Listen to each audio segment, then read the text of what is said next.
তপ্তপানি উড়িষ্যা রাজ্যের গঞ্জাম জেলায় অবস্থিত।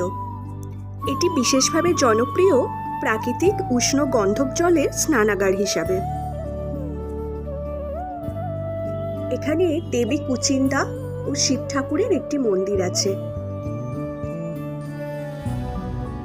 পাহাড়ে ঘেরা এই মন্দিরটির প্রাকৃতিক সৌন্দর্য খুবই সুন্দর। তপ্তপানি ভ্রমণের সেরা সময় শীতকাল।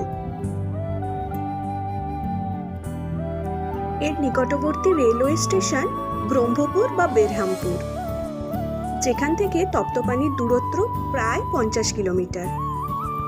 সাধারণত ব্রহ্মপুর থেকে তারাতারিণী, তপ্তপানি, জিরাং মনাস্ট্রি এই ট্যুরগুলো করা হয়ে থাকে। তাই উইকেন্ড ট্যুরে ঘুরে আসতেই পারেন ব্রহ্মপুর থেকে এই 3টি দর্শনীয় স্থান। আর এর সাথে যদি অ্যাড করে নেন গোপালপুর, তাহলে পাহাড়ের সাথে সমুদ্রের আনন্দ উপভোগ করতে পারবেন।